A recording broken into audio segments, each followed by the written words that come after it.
Hello, travelers. Welcome to Reach the World's Explorer program. For over 20 years, Reach the World has inspired youth to become curious, confident, and compassionate global citizens through virtual exchange. My name is Tim, and I'm so glad you're joining us for today's live stream event. What lies in the darkest, most remote depths of our oceans? How can we use incredible underwater robotics and technology to explore these places that inspire so much curiosity? Those are the questions that we've explored over the past several weeks as part of Reach the World's virtual exchange expedition with members of the Ocean Infinity team. Today, we're returning to where we began by talking with Ocean Infinity's Holly Ewart about ocean exploration. How can young people get involved in ocean exploration and conservation? We're going to cover that and so much more in the next 20 to 30 minutes. If you haven't already read all the amazing articles from this virtual exchange, I've added an important link in the chat bar for you to check out. I also want to give a special welcome to the teachers and students who are joining us live today. Please feel free to use the YouTube chat bar to let us know you're here, where you're joining from, and of course to share any questions you have for Holly as we go. I'll incorporate them into our discussion today if you put them in the chat, and we'll get to as many as we can in the next, as I said, 20 to 30 minutes. All right, it's time to conclude our Unlocking the Ocean Secrets virtual exchange expedition. Holly, welcome back to Reach the World. Hi, Tim. Welcome. Hi, everyone. Thank you so much for having me back. It's so great to connect with you guys.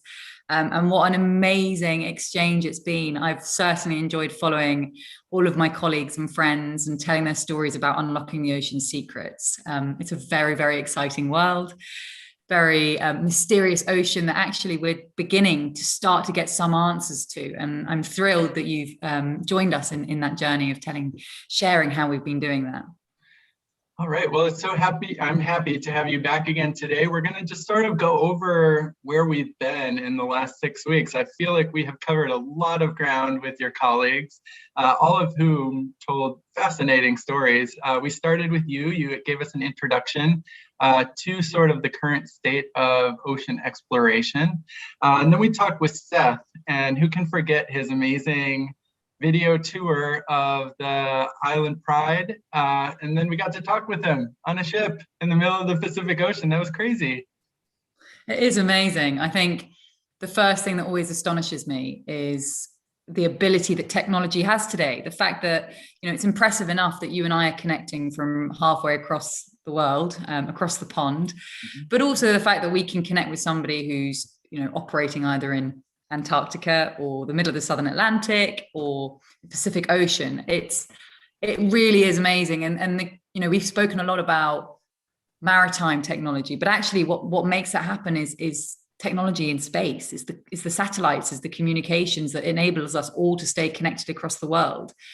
I think Seth has such an incredible life, spending pretty much over half of his year at sea. And as you guys saw on the tour, they really live on like a floating hotel, and they've made themselves at home. And having spent some time with them on the boat, it really has got a family feel. And so it might seem intimidating. These people are spending so much time away from home, but actually you create this incredible network of friends who become your support network, who become, who you have fun with, who you watch movies with, who you work with. And it's really amazing to have been able to have some insight into Seth's life while he's been working at sea. Yeah, for sure. He gave his overview, gave me at least a really good sense of the adventure side of exploration. I feel like he gets to go places where most people don't get to go, and he gets to see things that most people don't get to see. And he's really discovering things on a daily basis. Yeah, totally. I mean, explorers of today are very different to the explorers that we learn about in history, I think. Historical explorers like Shackleton, for example, is somebody who went to places that had never been mapped before, or humans hadn't been before. But today, exploration is, I think, so much more about harnessing the power of technology to explore places that we've never been before. And Seth is one of those people that is so he is an explorer by nature. He spends most of his life on the water, wanting to unlock answers of things that we've just wondered about for all of human, for all of our time. And he's actually one of those people that really is starting to provide answers about 3,000-4,000 feet deep in the ocean. It's amazing. Yeah, that's great. Let's move on to Chad, who we talked to a lot about AUVs and ROVs and some of the technology you get to see what life is like beyond what satellites can tell us. Like a good satellite image shows you the surface of the ocean, but everything beneath it is really very mysterious. And the equipment he was showing us, I can't think of any part of the ocean that's off limits or that could not potentially be explored through AUV and ROVs. Yeah, for sure. I think the quality of the information that this technology gathers is what's so astonishing to me. Some of the photographs and some of the videos that the ROVs capture of wrecks lying on the seabed, and actually, it really does feel as if you're immersed in the water with the wreck. You have HD cameras operating at 3,000 meters deep.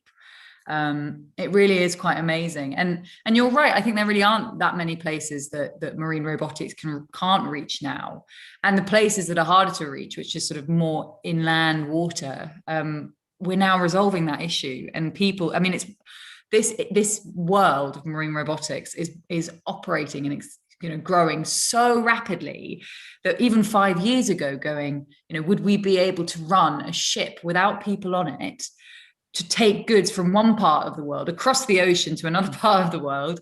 You'd probably go, no way. And now 5 years on, it's actually happening and it's in the process of being built. So the technology astounds me on a daily basis, especially not being a really technical person. I have conversations with my friends at work and I'm absolutely blown away by the quality of the information that we can get. Yeah, I am personally old enough to remember a time when, we thought, wow, it would be amazing if you could talk to another person through your computer and see them at the same time. Mm-hmm. And over the course of my lifetime, here we are doing that, and you're communicating with ships halfway around the world, and we're live streaming with ships halfway around the world. It seems like marine robotics are on the cusp of going into this realm of things that we're sort of vaguely in the future, but now we're there, and all of things are possible. I completely agree. It's like, you always think, I remember when I was little, I was always really fascinated by technology and sort of invention. And I wanted to come up with something that everybody needed, but didn't know that they needed. And I think that's what is happening with Ocean Infinity. We didn't realize that there was a need for technology that can get more information, but also doing it in a way, and I know we've touched upon it through this series, but doing it in a way that is better for the planet. So not just going, well, we're finding all of this incredible information from the seabed, we're learning about wrecks on the seabed, we're learning about what lives in the deep ocean, we're mapping what the seabed looks like, but we're actually going, well, we're doing that in a way that preserves the very place that we're operating in. And that's also, we talk a lot about the technology and how incredible the technology is, but what's amazing is the fact that we're doing that without causing much harm. And that, for me, is what makes me sort of get out of bed in the morning. It's what makes me feel excited when I finish a week of work. Yeah. It was just jumping ahead real quick to Adrian. He showed us a picture of a newspaper that was found, thousands of feet, yards, meters underneath the surface of the ocean. And it's just a reminder that everything that goes into the ocean stays there, and, operating in a more sustainable way and taking care of the health of our oceans couldn't be more important. Completely. And actually, I think one of the things that is, I'm sure we'll come on to talking about it, but when we think of waste in the ocean, we're not just talking about us chucking something literally into the sea. Anything that you throw away at home can often end up in landfill, and that can often seep into the ocean. So it's hard to sometimes see how, this packet of crisps that I'm eating here, I'm going to throw that in my bin. That's not going to end up in the ocean.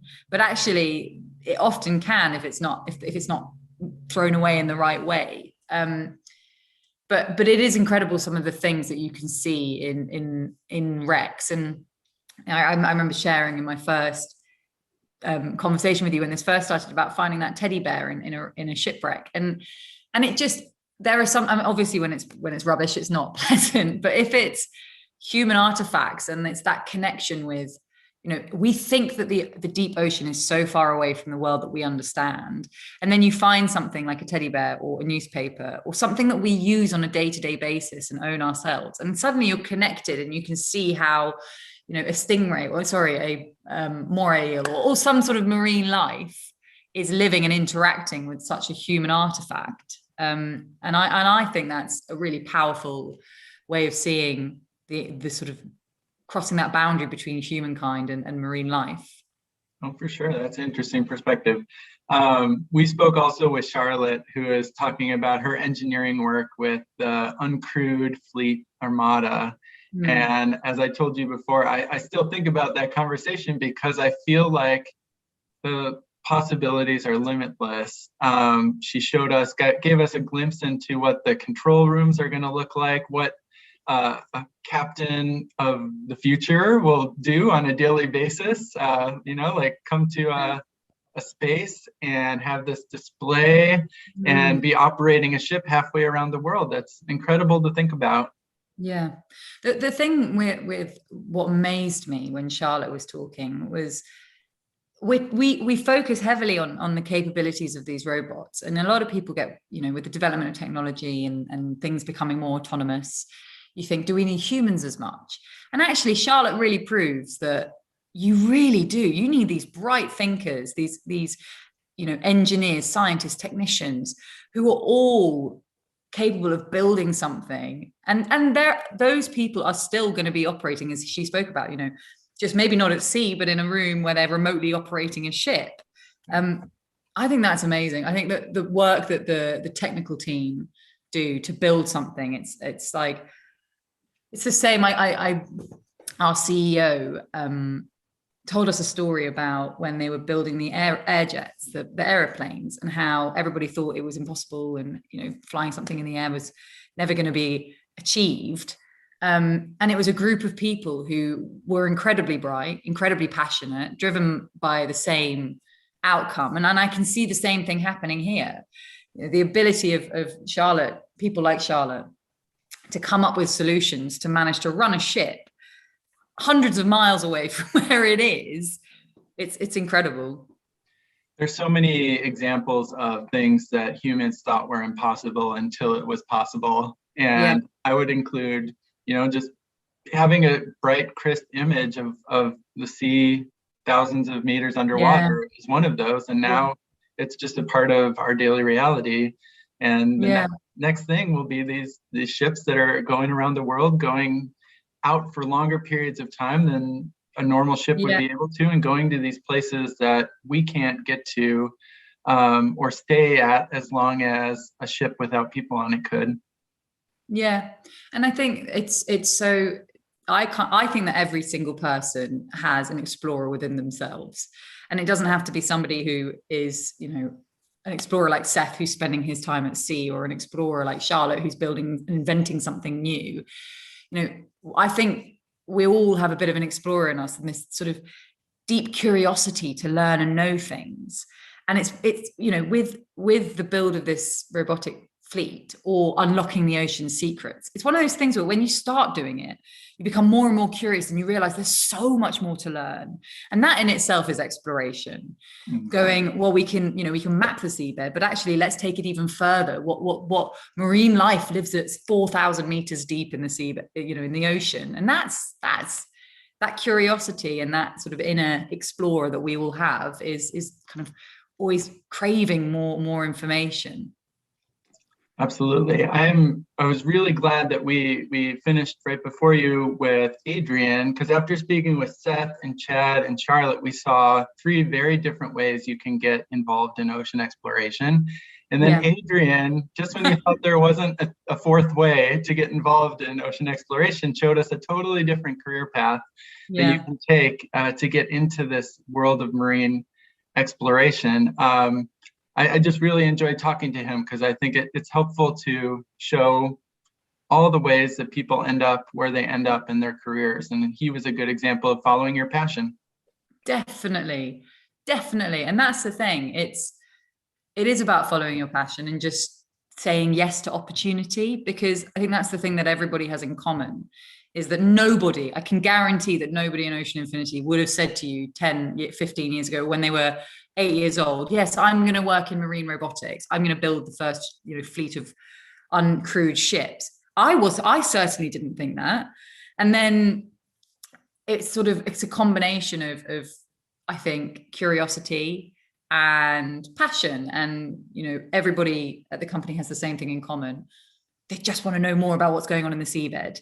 And as has been proven through this series, you can be an engineer, you can study history at university, you can be a ski instructor, you can live on work on boats. It doesn't really matter. The same thing unifies us all, which is I just want to know more about what's down there and do it in a really cool way. Well, that sounds like a very exciting life. And I think they effectively made their case that explorers are cool and that it's a fun, adventurous way to see the world and interact with the world. And one of the other outcomes of those conversations was I personally, and I know a lot of our students, got the sense that the ocean is enormous. It is just huge. And sometimes when you think of the ocean as so big, you start to think like, well, there's nothing I could do on an individual level to impact such a big surface or such a big part of our world. How can individuals get involved in ocean exploration and even more so ocean conservation? I mean, I live in Chicago, not really near any ocean, but near a Great Lake, Lake Michigan. How could somebody who doesn't live on the coast of the ocean or lives far away from the ocean positively affect the ocean or explore the ocean? Yeah, I think that's a really good question. And there isn't really, a right or wrong way of doing any of this stuff. I think the fact that people are engaging and wanting to learn about the ocean's secrets is the first and most important thing. Is to learn, engage, to turn up, to read, to investigate more, to really learn more about the ocean. I think it doesn't have to, you're not on an individual level are you going to solve the world's problems. And you don't need to live near the sea in order to conserve the sea. It's about taking small steps in your day-to-day life, making decisions on a daily basis and what you do and what you interact with, that makes a huge difference, because what you decide to do as an individual will have an impact on the person next to you, and then the person next to them, and then collectively we're all doing one small thing a day to have a positive impact. And those things can be deciding to use less plastic, deciding to have a reusable bottle instead of picking up your single-use plastic bottle, helping to clean up your local parks, volunteering to go and work in the lakes near you or in the parks near you and connecting with wildlife. I think the ocean is so connected with land. We have one connected ecosystem. So what happens on land impacts the ocean, and what happens in the ocean impacts what happens on land. So if you don't live near the water, you can volunteer in local conservation, picking up litter in the park, learning about the wildlife in your local park. I think as well, on an individual level, there are things that you can do to reduce your carbon footprint. So deciding to cycle instead of drive around, turning off the lights at the end of the day. When you leave when you turn off your TV, making sure you turn it off at the plug. When you turn off your computer, making sure you turn it off at the plug and actually power it off. And actually, those small decisions, if we all just take a little bit of action and a little bit of accountability on a day-by-day basis, we do start to have a collective impact. But the one thing I think that mustn't be ignored is, for me, one of the big things that I've started to look at, especially through COVID, is looking at my consumption, because overconsumption is directly related to harming the planet. The more we consume, the more waste there is, the more we emit. And so it's about asking yourself, do I really need that extra thing? Do I really need to buy that? Do I really need to consume more stuff? And then we'll start to see the less we consume, the less waste we'll have and the less we'll emit. So I think it's really hopeful. I think there are organizations like Ocean Infinity that are doing huge things that are changing the way that the world operates and the way the world engages with our planet. And those organizations are growing to be more environmentally and socially responsible. And so I'm really hopeful about that big change on a sort of corporate level. I think on an individual level, we can only do the best that we can and not feel guilty about things, just to make small decisions, to change things, to be a bit better each day. Someone within Ocean Infinity said to me once, if you do 1% a day, that's 365% in a year. And that's quite a lot. And it really stuck with me, because if you just do one thing a day to, make sure you're not wasting, throwing things away or consuming too much or leaving your electricity on, then one thing a day leads to 365 things in a year. So it can seem very overwhelming. It can seem quite intimidating looking at environmental challenges, but all you can do is the best that you can. And doing that is an incredible thing.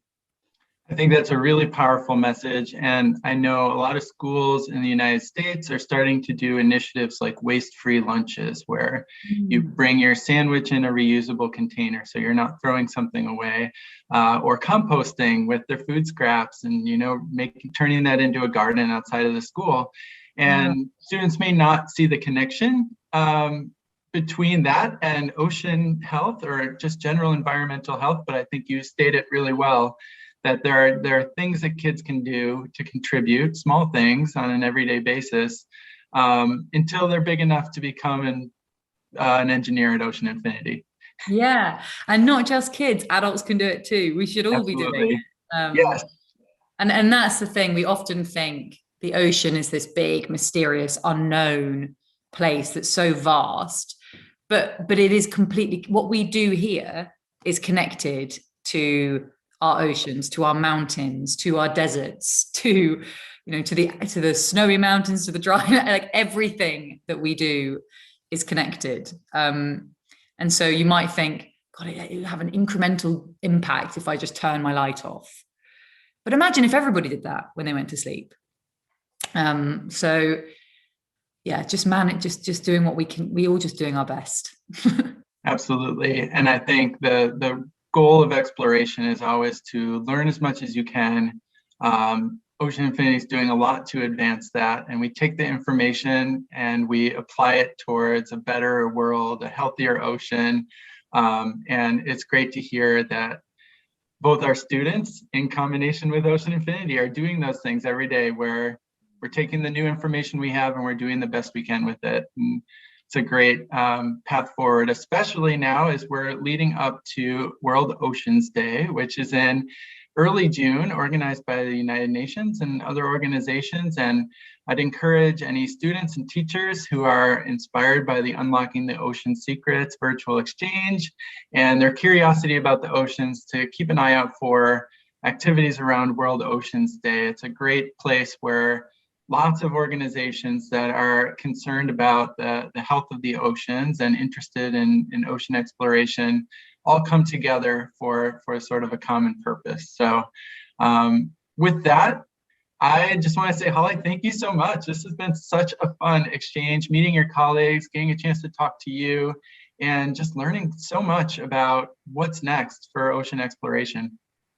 Thank you so much, Tim, because you've enabled us to connect with amazing students, and thanks to all the pupils that have engaged in this exchange. We're really grateful to be a part of it. It is so exciting that, it's all about the next generation of thinkers, and anything that we can do to inspire and engage people is what we're about. So thank you so much, Tim.